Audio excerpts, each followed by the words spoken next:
wanted to get on here and show you guys how to blend your eyeshadow.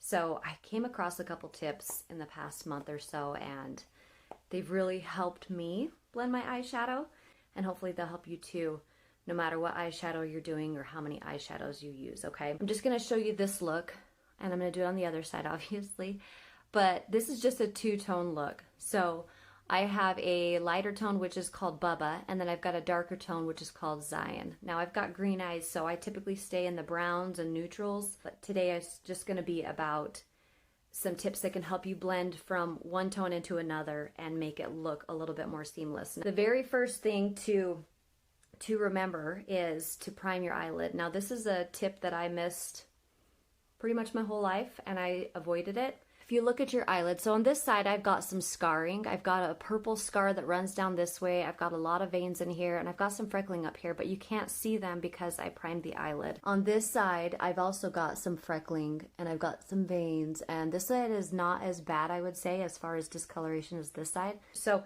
recently, I started using my Pearl Illuminator color. It's just this little white color right there. And the illuminator is where we would put like on our cheekbones and our nose or any areas that you want to highlight, and some people put it up on their brow bone too. Well, I found that it also works as a great primer for me because the shimmer in the highlight, or excuse me, in the illuminator helps to offset the veins, and it takes away from that discoloration on my eyelid. So you'll kind of see just how my eyelid will start to become a blank canvas, if you will. And that's what you want when it comes to eyeshadows, especially if you're looking for that flawless blend.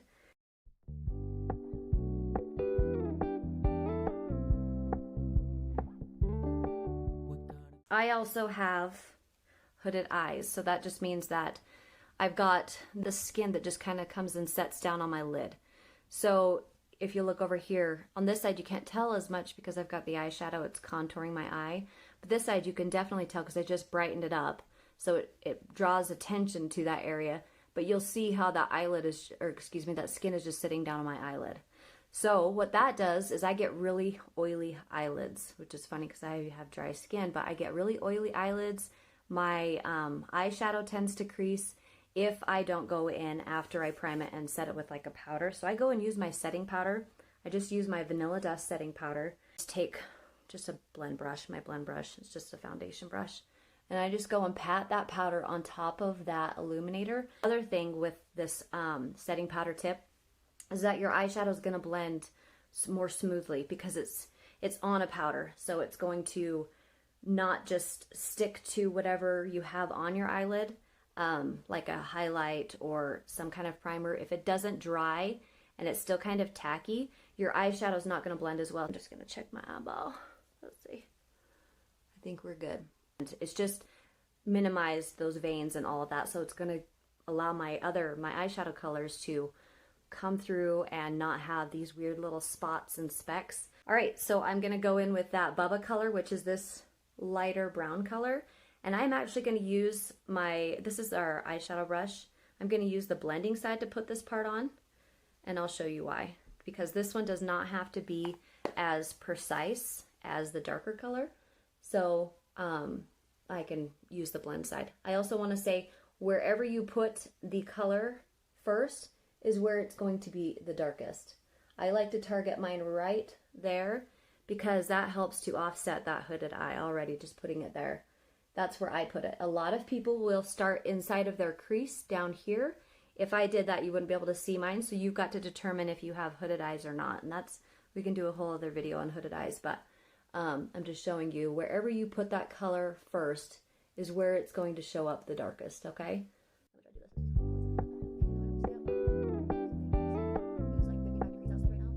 We're gonna keep it low key, keep it softly spoken. So I'm taking this color, of course most of the depth and most of the color is right here on the outside, but I'm going to carry this across my whole lid. I want a little bit of color on the inside too.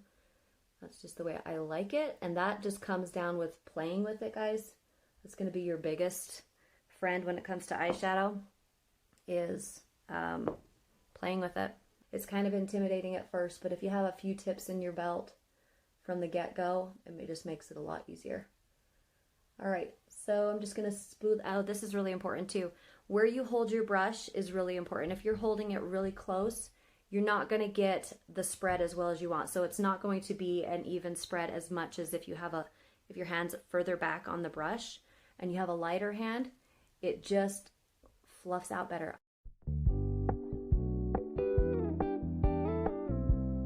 It really does make the difference wherever you put your hand on the brush. So sometimes I find myself holding my brush all the way here and I'm like, why is it not working? And I'm like, oh, I just need to scoot back, and it helps a lot. All these things add up. It's not just one thing that's going to change your eyeshadow. It's like a story of them. Well, that doesn't make any sense. It's like all of them put together. Okay, so there's my Bubba. All right, I'll make sure I've got that where I want it. So I could be fine with that for the day, and a lot of times I am. Sometimes I'll just do a one shadow. Today I'm going to keep it pretty simple with 2. A lot of people like 3 or 4. I've seen people do 6, but that's a whole other ball game, so we won't go into that. The next one I'm going to do is Zion. This one, I dropped my compact, so it broke on me, which is very sad. I'm going to stick it kind of right where I stuck the Bubba color, and I want it just mostly focused on my outer edge. This color is obviously has a lot more depth, and I want that to match up with this side. And I might have already gone a little bit high, but we'll fix that. And I'm just going to carry that through on my lid. I'm not going to bring that darker color all the way in. I want to keep the inner of my eyelids kind of bright, and that has to do with how far apart your eyes are, or how close they are together. So in my case, I would say my eyes are kind of close together. I want to be drawing the attention out this way because my eyes are a little bit further inset. For people that have like a further outset eyes, they would probably put more dark on the inside. That's a whole other thing too. So I'm just doing tiny, tiny, tiny swirly motions, okay guys? Really, really small swirly motions. Now where the blending tip that comes in, so all the things that we've talked about already is really important, but I want to kind of share with you something that I've learned, just like I said, in the past month or two, and I can't remember the girl. She was on a YouTube channel, but she watched a Jaclyn Hill makeup video, and she learned that when you want to go and transition between 2 colors, then you would go take the lighter color and put that in the transitioning area. So for instance, if I want to transition between Bubba and Zion up here, I would go dip into my Bubba, which is the lighter color, and transition that through to blend that out. Okay, I hope that made sense. So the Bubba's the lighter color, Zion's the darker color, and if I want to transition into the Bubba more, then I'm going to go into my Bubba color. I'm not going to go take more Zion into my Bubba. I'm going to take the lighter color and bring it into Zion and kind of draw that out.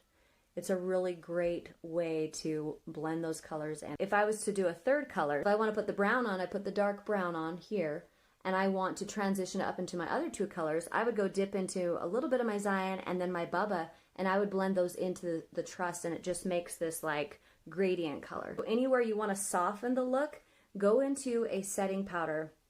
It doesn't matter what setting powder you have, as long as it's not like, I mean, you could do shimmery if you want to, if that's your thing, but if you have like a translucent matte setting powder, go into that and take that onto the outer edges where you feel like there's too much distinction. You want it to be more gradient, you want it to flow more outward, I guess. I can't think of the word, but take that setting powder and just brush it on the outside or wherever you want to soften the look. Me, I like the color of the kind of the red. I like a little bit more distinction. I don't want to tone down the colors per se, but I do want to make it flow a little bit better and not have there be lines, okay?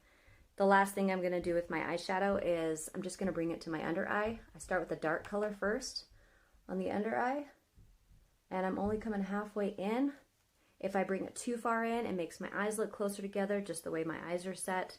Some people can bring it all the way across and it looks beautiful.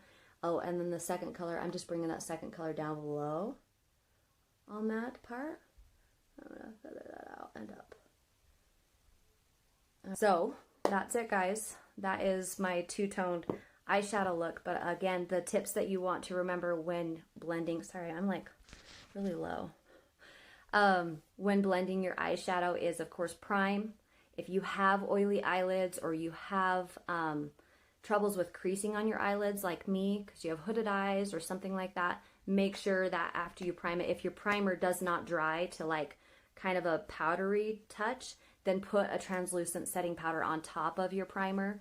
I primed with my illuminator, and then I went and set with my translucent setting powder to help set so I don't get creasing with my eyeshadow. And also it helps the eyeshadow to blend more evenly when you have kind of a powdery base on your eyelid. When you are transitioning between shades, and if you were doing 3 shades, you have the darker color, and then you have the lighter color, and then the lightest color. To transition between the darker color and the mid-tone color, you would take the mid-tone and the light color and transition it on between the dark and the mid-tone, okay? The last thing is to, if you want to blur the edges a little bit, use a setting powder, guys. It's so simple. You can blend all day long, and that's totally fine, but if you want to cut your time down and it still look really, really good, just use a setting powder and blur the edges. Or if you want to tone down the eyeshadow, you feel like it's too much, put some setting powder on top of it. It's translucent, but it has enough of that white pigment that it's going to tone it all down. You guys have a great Saturday. Enjoy your weekend. Thanks for watching. Bye.